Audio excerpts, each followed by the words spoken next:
Olá, sejam muito bem-vindos à aula de pré-estreia do curso básico de algoritmo no VBA. Um curso 100% gratuito e totalmente focado nas pessoas que desejam dominar no Excel. Preciso te dar um aviso importante: se você ainda não se inscreveu no curso, clica no link que está aqui embaixo nos comentários, que aí você entra lá, que aí você vai receber as informações realmente, a explicação de como é que funciona o curso e do porquê que você precisa colocar seu e-mail, beleza? Então tá bom. A aula de hoje nós vamos falar sobre como os computadores pensam. Você sabe como os computadores pensam?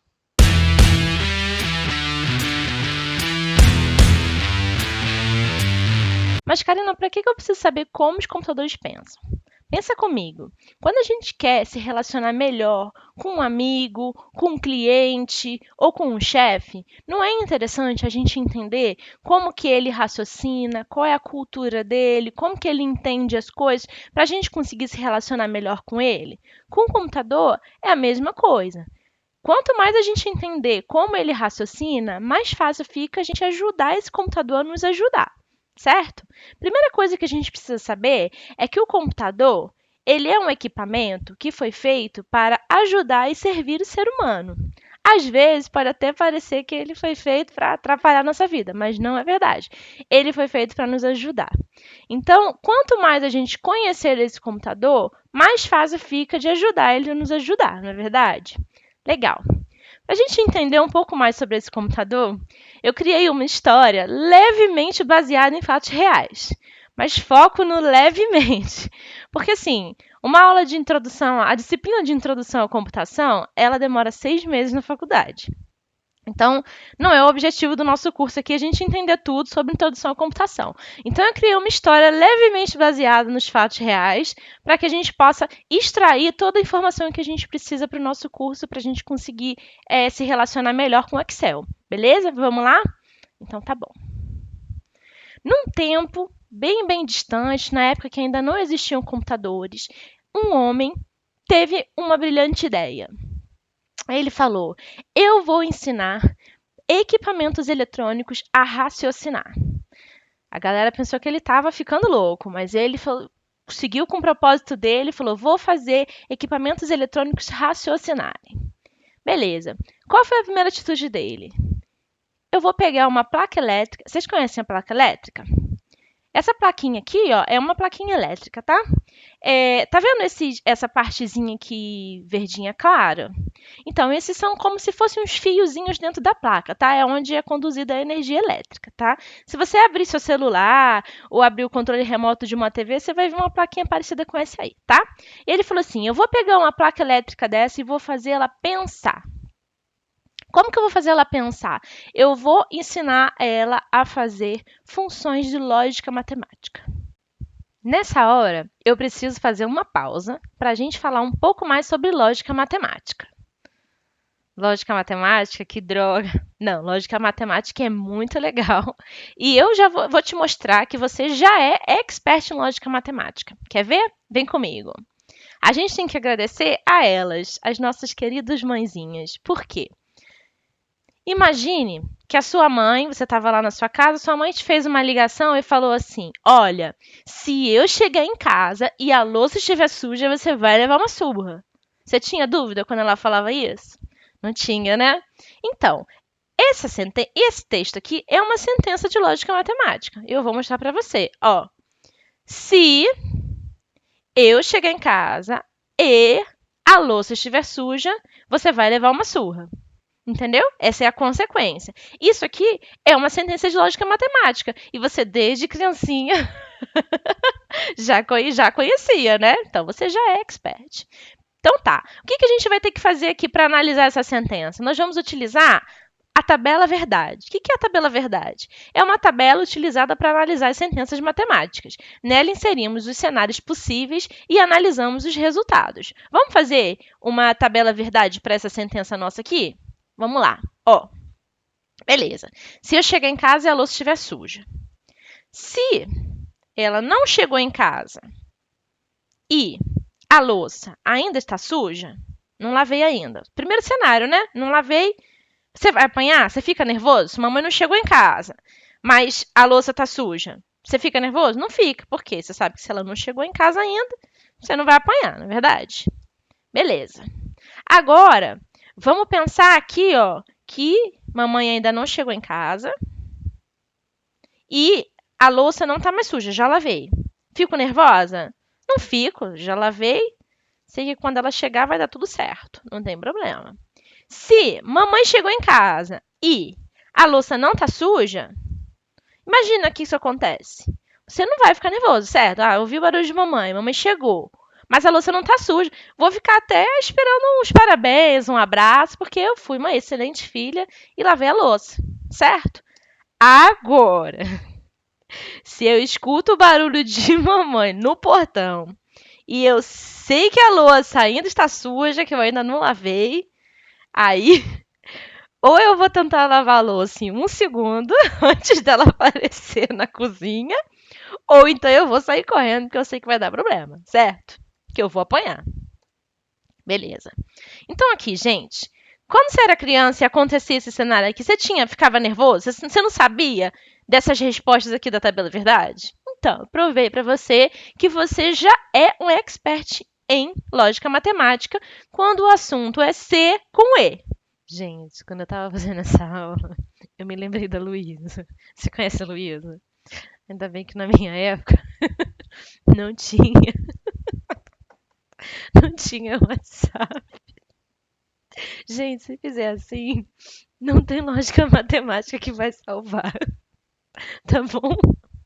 Beleza. Voltando aqui à nossa aula, agora nós vamos ver um exemplo com o ou, tá bom? Ó, imagina que a sua mãe fala assim pra você, ó: se seu pai for promovido ou você tirar boas notas na escola, você ganha um celular. Quando você ouvia isso, você, no seu conhecimento expert de lógica matemática, você sabia muito bem que esse ou aqui, no caso de ganhar um celular, é muito melhor do que o E, né? Porque se fosse o E, eu teria que ter os dois. A probabilidade de eu ganhar um celular quando é um ou é maior, na verdade. Legal, isso mesmo. Então vamos aqui fazer agora a tabela verdade do ou. Ó, meu pai não ganhou, não foi promovido. Mas aqui no ou eu tirei boas notas. Tô animada, vou ganhar um celular, certo? Minha mãe nunca falou isso aqui pra mim, não. Mas pro nosso curso aqui tá valendo. O da louça suja ela falava bastante. Mas esse aqui não. Vamos lá. Beleza. Então meu pai não foi promovido e no ou eu tirei boas notas, vou ganhar um celular. Meu pai foi promovido. Aqui, ó. Sim. Mas aqui no ou, ó, eu não tirei boas notas. Tranquilo, vou ganhar celular de qualquer jeito, não é verdade? Show de bola.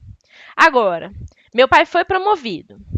E no ou aqui, eu também tirei boas notas. Melhor ainda, né? Vou ganhar um celular. E aí, nesse caso aqui, eu até ia tentar dar uma negociada. Poxa, mãe, ganhei celular, mas pô, tirei boas notas e o ou, né? Os dois juntos, de repente podia rolar uns aplicativos diferenciados, né? Agora, se meu pai não foi promovido e no ou eu também não tirei boas notas, aí não vai rolar celular, né? Mas você vê que no ou é muito, no caso de ganhar celular, para o ou é muito melhor, porque eu tenho aqui três possibilidades para ganhar o celular, né? No caso do E, cadê o E? No caso do E, só tem uma possibilidade, né? Que é quando os dois são sim. Legal, né? Provei para você que você já é expert em lógica matemática. Agora podemos voltar à nossa história. Ok. Aí o homem teve aquela ideia, né, de pegar, fazer uma placa elétrica e fazer funções de lógica matemática. O que ele fez? Ele criou um chipzinho, tá? Isso aqui é uma porta lógica, tá? Ele criou uma porta lógica. Nessa porta, ele ensinou, eu vou mostrar para vocês como que ela se encaixa, tá? Isso aqui é como se fosse um chip, tá? Que vai ser plugado na placa elétrica, tá bom? Ele pegou esse chipzinho e ensinou ele, organizou ele de uma forma que ele se comportasse exatamente como um E, entendeu? Vou mostrar para vocês na prática, tá? Ele pegou uma porta e uma placa elétrica, tá? Plugou uma na outra e fez esse esquemazinho aqui, tá vendo? Nesse esquema a gente tem uma porta elétrica E, tá? Aqui dentro ele configurou para que ela se comportasse bem como se fosse um E, tá? O E da lógica matemática. E esses fiozinhos aqui, ó, ele criou 3 fios, tá vendo? 1, 2 e 3. Aqui seriam as entradas, o E, né, seria o que faria o comportamento e o lado de cá seria o igual, tá? E aqui essa lâmpada vai indicar o resultado, tá bom? Beleza. Aí o que ele fez? Ó, o sim vai ser representado pelo 1 e o não vai ser representado pelo 0. Mas o que é 1 ou 0? 1 ou 0 aqui vai ser presença de energia elétrica em cada fio. Por exemplo, se nesse fio aqui tem energia elétrica, a gente vai entender que está representando 1, que é o sim, tá? Se não tem energia elétrica nesse fio, a gente está entendendo que esse fio aqui está representando o 0, beleza? Que é o não, tá? A mesma coisa aqui. Se tiver corrente elétrica aqui, então quer dizer que saiu sim do lado de lá da porta E, tá bom? E aí, se tiver energia elétrica, a lâmpada acende.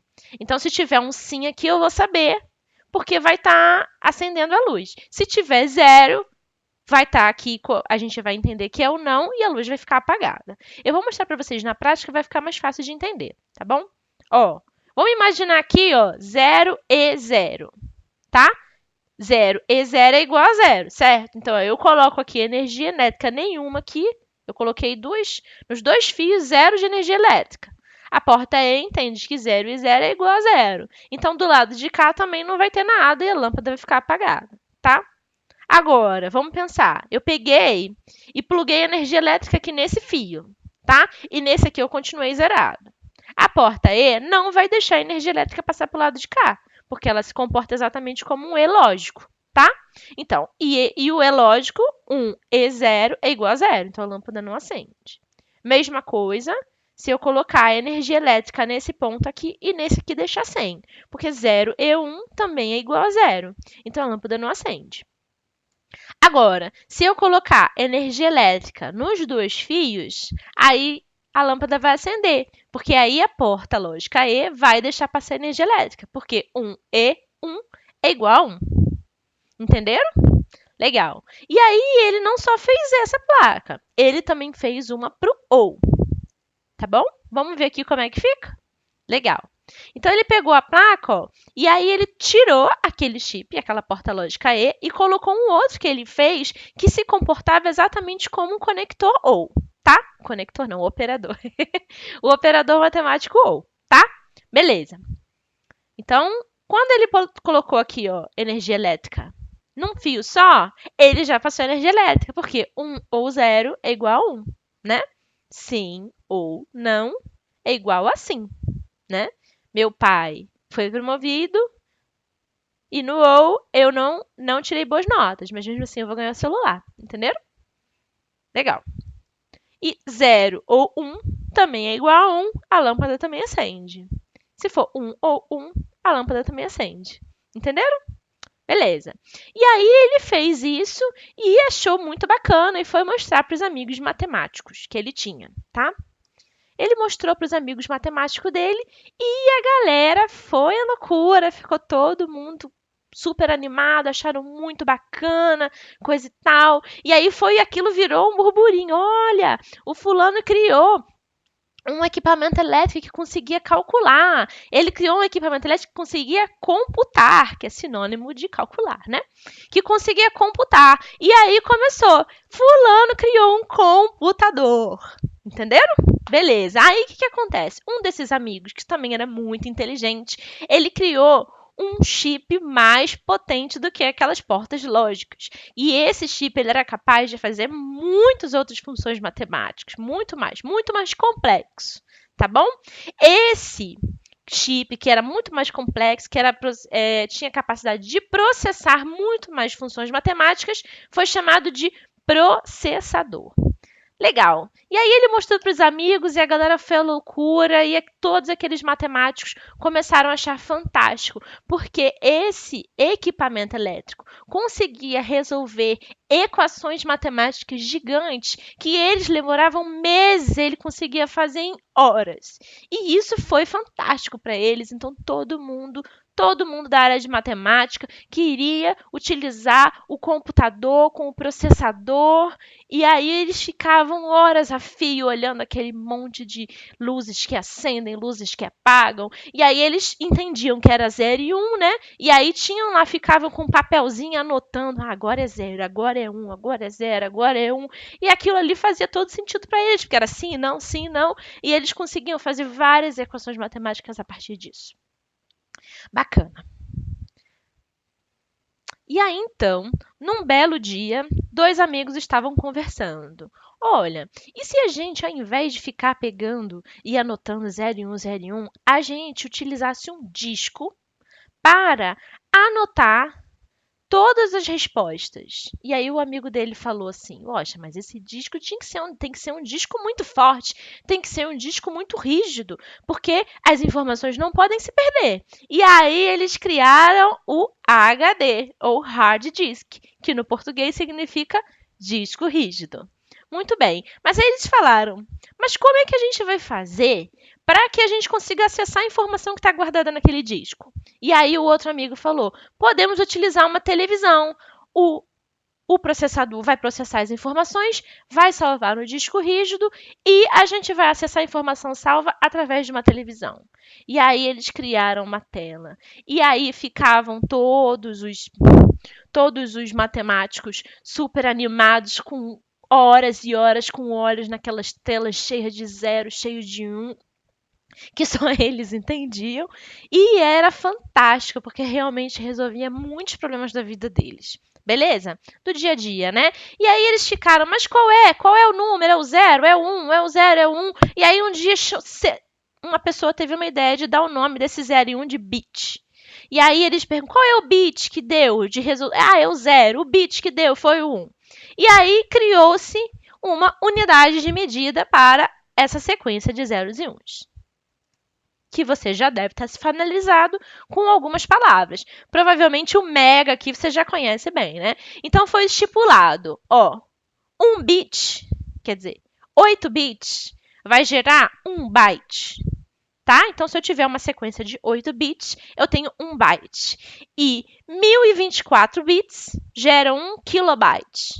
E aí vai, 1024 kilobytes gera 1 megabyte. Então, significa que 1 megabyte, aquele 1 mega que a gente chama assim com tanta intimidade, representa 8.388, desculpa, 8.000 não, 8.388.608 bits.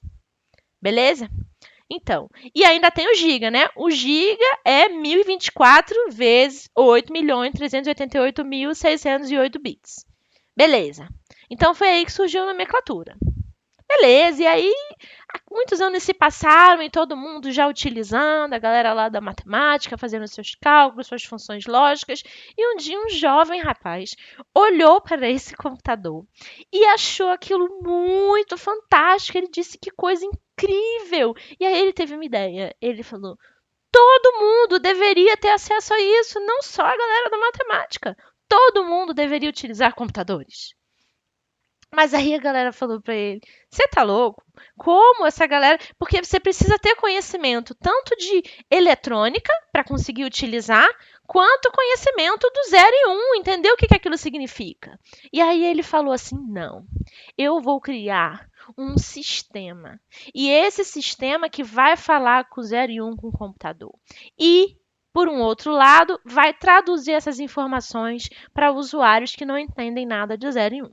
E aí ele falou: vou criar esse sistema, um sistema que vai operar todas essas ferramentas do computador, todas essas informações, ele vai operar e vai trazer para o usuário de uma forma que ele não precisa entender zeros e uns. E ele chamou esse sistema de sistema operacional. Esse sistema operacional é o sistema que foi o avô que deu origem ao macOS, tá? Que também, mais tarde, veio dar origem ao Windows, tá? O Windows e o macOS também são sistemas operacionais. Fantástico, a galera achou incrível. Tinha uma galera da matemática que não entendia de eletrônica e não conseguia utilizar, e aí achou fantástico fantástico a criação do sistema operacional, porque o sistema operacional que cuidava de toda aquela parte da eletrônica, ele fazia automaticamente. Então a galera achou fantástico e começou todo mundo a utilizar, e aí ficou aquela coisa assim, eu gosto de mexer, você mexe com o computador, mexe com o computador. Mas então você entende daquela parte lá dos fios, da energia elétrica que entra, que sai do HD, vocês entendem disso? Não, eu só entendo daquela parte outra, que usa só no sistema. E o outro, não, eu gosto mais de mexer na placa. Aí a galera falou, gente, vamos organizar esse negócio aqui. A galera que gosta de mexer com placas e processador e nananã, a gente vai falar que é uma galera que gosta de mexer em hardware. Que é uma galera que mexe em hardware. Vamos falar que a parte da placa, do processador, do HD, do fio, toda essa parte que a gente pode tocar, a gente vai chamar de hardware. Tá? E toda a parte de sistema, de sistema operacional, toda essa parte lógica que a gente não pode tocar, vamos chamar de software. E aí a galera, beleza, e aí agora ficou muito claro, agora todo mundo fala, eu sou especialista em mexer em criar hardware. Eu não, eu sou especialista em mexer em criar software. E tem uns que não, eu gosto de mexer tanto em hardware quanto software. E ficou tudo certo para eles. Muito beleza. Mas aquele jovem ainda não estava satisfeito, porque ele queria que os computadores eles fossem acessados por pessoas comuns, por pessoas que não entendessem nada de matemática. Por quê? Porque, na verdade, o computador ele percebeu que o computador poderia ajudar as pessoas a fazerem muitas outras coisas, né? Pessoas que entendem de outros assuntos vão poder utilizar. Aí ele queria fazer dessa forma. E aí ele criou um sistema onde os programadores poderiam fazer, pessoas que entendiam de software, de sistema operacional, onde eles poderiam configurar ali, criar uns códigos e gerar umas aplicações que os usuários pudessem mexer. E aí, beleza. E aí os programadores, o pessoal da informática, aprendeu sobre esse sistema e começou a desenvolver, tá? Esse sistema que esse moço, o jovem, criou, a gente chamou de compilador, tá? O compilador, ele é um sistema onde a pessoa coloca o código, os programadores colocam o código e depois eles conseguem gerar uma aplicação que um usuário que não tem conhecimento dessa área de 0, 1 e coisa e tal, consiga utilizar, tá? Esses códigos que os programadores faziam foi chamado de algoritmo, tá? Código igual esse da tela aqui, tá? Esses códigos, eles foram chamados de algoritmos. Legal. E aí, esses programadores aqui, eles começaram a fazer vários códigos nesses compiladores. Ficou meio... Não, mas esses códigos em compiladores. E aí, a partir disso, eles geraram várias aplicações. Aplicações de hora, cálculo de hora, de agenda, E aí, várias informações começaram a ser feitas, tá? Esses sisteminhas que foram realizados, a gente chamou de aplicações. E tem uma aplicação que a gente conhece muito bem, que foi criada posteriormente, que foi o quê? O Excel. Legal, né? Então, a gente já foi aí desde o início da computação até a criação do Excel, tá? Recapitulando aqui a ordem de que as coisas foram criadas, tá? Legal. Então, a gente teve o hardware. Depois foi criado um software, né? Que foi o sistema operacional. Depois foram criados os compiladores e esses compiladores fizeram aplicações e as aplicações puderam ser utilizadas por todo e qualquer usuário que tenha interesse em utilizar, sem precisar ter conhecimentos de bit e byte de 0 e 1. Beleza? Gostaram? E aí todos foram felizes para sempre. E chegamos até aqui. E aí, pessoal, o que vocês acharam? Espero de verdade que vocês tenham gostado, curtido esse primeiro vídeo. Postem aqui nos seus comentários, quero saber a opinião de vocês, quero saber como é que estão as expectativas de vocês para esse curso, beleza? Só para relembrar, galera, se você não se inscreveu, clica no link aqui embaixo para se inscrever e receber todo o material das aulas e etc. Toda a explicação de como é que vai funcionar o curso. É isso, pessoal. Até mais. Tchau, tchau.